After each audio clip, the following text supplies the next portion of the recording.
Hi everyone, welcome back to your channel. In this tutorial, I would like to discuss how you can automate the CSV import into Postgres. In previous lecture, we have discussed how you can import the CSV through the Python, but in this tutorial, I would like to show you how you can automate this process. So before we jump to coding part, I would like to have a demo for you to understand what is the scenario and how it works. Then after that, I will jump to coding part. So if you are interested in this topic, please stay with me until end. Let's jump to the topic. As you can see here, I have the one database, which before I made it as a test2. And there was a one table as a stuff, and there are some data here. You can see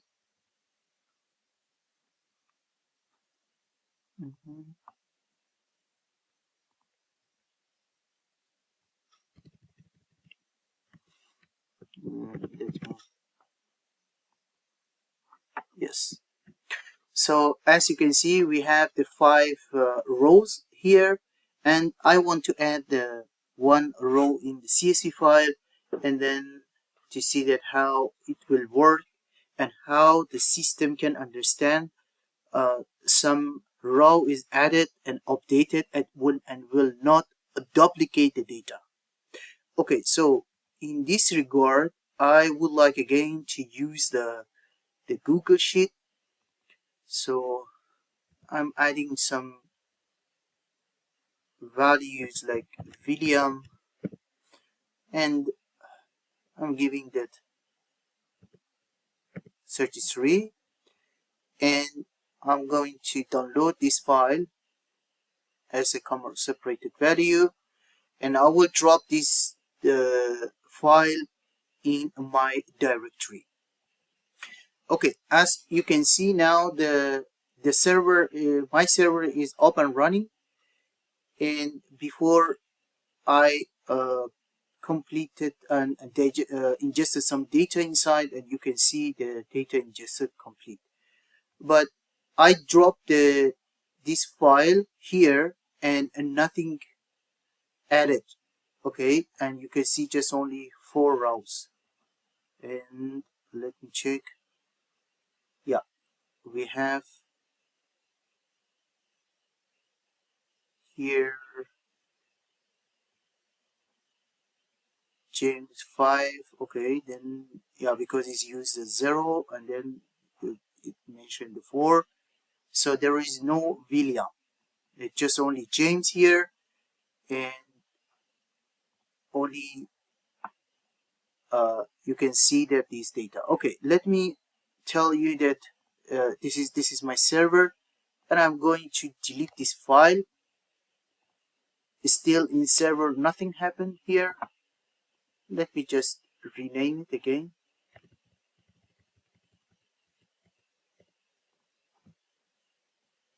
Here you go.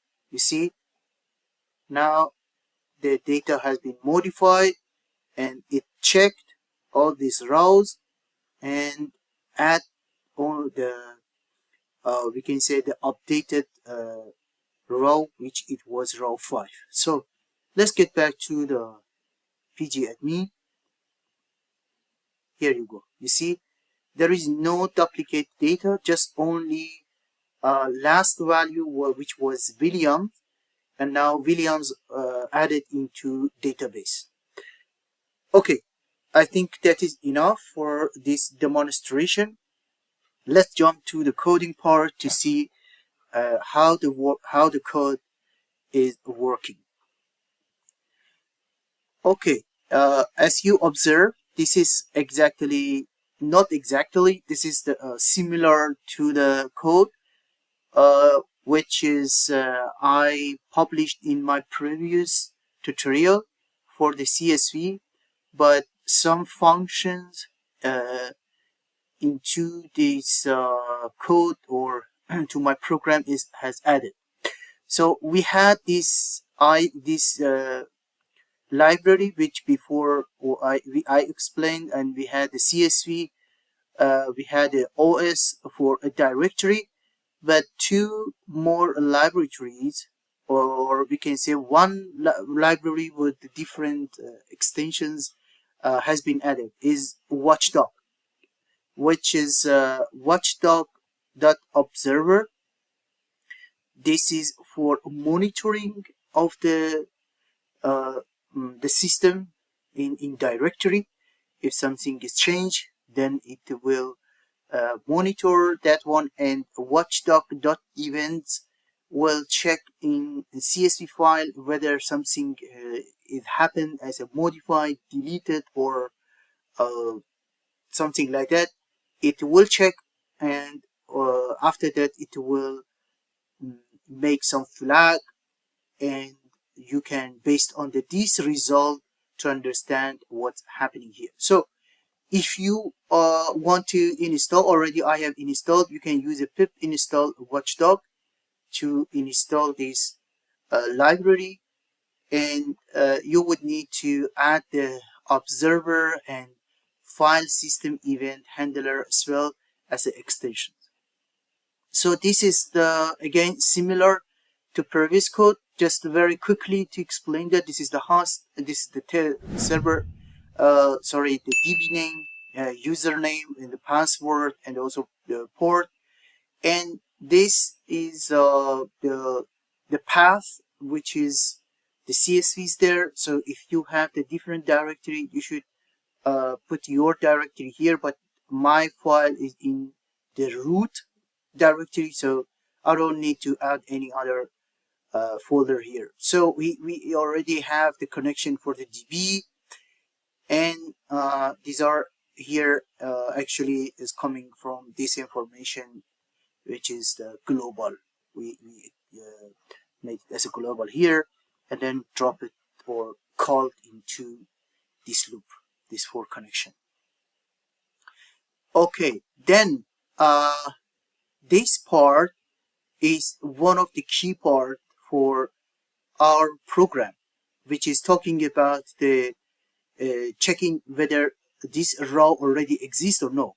So this is checking that the CSV file with the DB, and if something is not equal, then it will file as a, for example, true or false. If it's true, means it exists. If it's false, means not exist, and it will give the flag, and we'll call the ingest data, which is the next loop, and ingest data will ingest that value into DB. So how it works, we have defined, this is the custom word is row exist, and then we pass the two attribute as a CUR, which is for the connection, connect cursor, which has defined here, and also row ID. Later in ingest data, I will explain about this again, that how this row ID will be defined, but basically this is the row ID of the CSV file. Then here cur.execute, select one from staff, which is the table name where ID equal percentage s string, and then comma row ID, and we need a comma for the tuple in this format to compare with the CSV. So what is said? It's saying that the select one from stuff where ID percentage is. When you are defining one, which means that if is everything ID, for example, the ID is exist and is equal to row ID, then it keep it as a one, which is true, and if it's not, then it will be false, which is zero, or as a none. Yeah, it will be defined as a none. So then return cursor that fetch one. Fetch one is basically only fetch one row of the data, which is not none. Yeah, which is not none, which means is true. Then if it's false, then it will jump to the another part, which is ingest data. So let's come to ingest data. Ingest data, until here, it's everything is similar to previous code. We have the connection to DB, we have the cursor, and we have for the CSV with open CSV file path, which is here. This is the CSV file, and it will read as a read mode and put it in the file, and this CSV data reader, the file, which is this file, CSV read indicate as a file, and then drop it in the one attribute as a data reader or object. One object as a data dash reader. And this part is for skipping the header of the CSV file. Then here, there is the one row, or we can say for loop, to iterate each row. So data reader, which we know, this is the reading the CSV file, and then drop it in temporary in the row. Then here said if not, means that this something like a checking for this this is exist or no. Then we'll call is a row exist with the cursor and the row 0. So this row 0 is actually ID of the CSV file. So it will every time row 1, row 2, row 3, row 4, row 5, like this.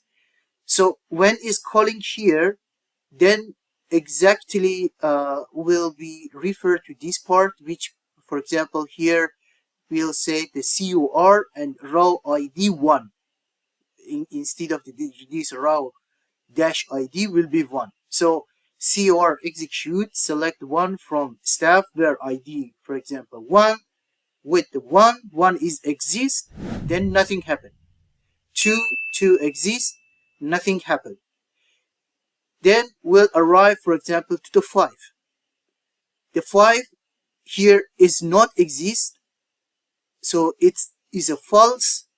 Then if it's false here, because it's not exist and it's false, then it will come to COR execute, insert into staff, and exactly the same which we discussed in previous section. Previous section we discussed about that, how it will import to the row, because this is the row and the row is here. Else print skipping duplicate row with ID, and this is the ID, and you can see here skipping duplicate row with ID 1, skipping duplicate row ID 2. So that is exactly here, because it exists, just it's coming to the else loop. And here we have the connection, which is the save in DB, cursor close, and at the end connection close, and print data ingestion complete, which is here. You can see data ingestion is complete. Then we have the one I have defined the one Watchdog event handler here. You can see I defined this custom event class file event handler, and I passed this extension, which is the file system event handler, is one part of the watchdog.event. It's import, you can see here. And then I have defined on modified, and why I'm using the self, because it's a class part, so I need to use a self, and then the second part is the event. I'm defining event. For this part, because basically it's for event to check which kind of the action has been done in the CSV. So now I call it as a modify, unmodified, but if you want to define the other part of the events. You can use the uncreated, you can use the undeleted, and also you can use unmoved. So all these actions can be defined into this, for example, format of the uh, event handler, or and pass it to the system event handler to understand which type of the action or event has been done in the CSV. So after if event, that this is the source path, and you would need in this format, and with this is the CSV file path. If event in this, for example, path in this CSV, it has been done, then I said, okay, this print, for example, this file has been modifying and ingesting new data, and then ingest the data. What is the ingest data? Ingest data is here. It's called the ingest data, which is this loop will be triggered and other stories. Yeah. So this part is actually looking into CSV, what action has been done, or what event has done, and then if something is changed, modified, deleted based on your definition, then it will trigger that, for example, item of like ingest data or some others. Maybe you would need to, for example, delete data or something. It's based on your coding. But this part we are ingesting data. Then we have the watch file, which is to monitoring system for this directory. We have the event. We understood there is an event in the CSV. Okay, which kind of event? For example, modified. Okay, now ingest. Then we want to monitor this directory to make sure if something, for example, the file which is exactly the data.csv is modified, then we trigger, for example, this event. If some other file which we didn't define, then it shouldn't, for example, be triggered. Same as what I have done. I dropped another file which was, for example, the data underscore some other name. This server, there was no any action on that one and not triggered. But when I changed to the data, exactly the data.csv, then the server triggered. So the target for this part is that to this first we drop this as an event handler, which is here. This is the class of that. And then we will do this observer, which to observe the directory. And here we want to make sure this exactly file, it will be triggered. So that's why we are first make a schedule which monitoring that. It will wait like this. You can see still my server is running and is waiting for the new file. So this is the path with this format, and here we have the recursive as a false, which means that do not check in sub directories, just only in the root directory. But if you make it as a true, then it will check in the subdirectories as well. Then observer will start, and this print will exactly monitoring this for this change. And this is for while true to pass, because we want, as I said, we want to keep running this monitoring. So that's why we are using the while true, and we put it as a pass. And why they put as a keyboard interrupt, which means that if I triggered, for example, Control C, this server will stop. Like here, I'm asking that is Control C, then now this is stop. So that's why it's using the exception, and it's use the observer that stop. And this one is to make sure this observer that join, to make sure is running the server, and before to any, for example, event or some other changes happen. So that's why we are using this observer dot join. And this one to make sure that the watch file monitoring will be run only when it's directly triggered. Yeah, so it means that when only I am dropping here as a, for example, the Python auto.py in this directory, that to make sure it's triggered. That's why we put this watch file here. Okay, I think we are completed for this session, and I hope you enjoyed from this tutorial. If you have any question, please drop your question in comment below, and I will drop the coding part below of this tutorial. You can find it and also download this the code part, and if definitely maybe you will find some problems or maybe have some question in your mind, I'm ready to answer any question. Thank you again, and see you in next part.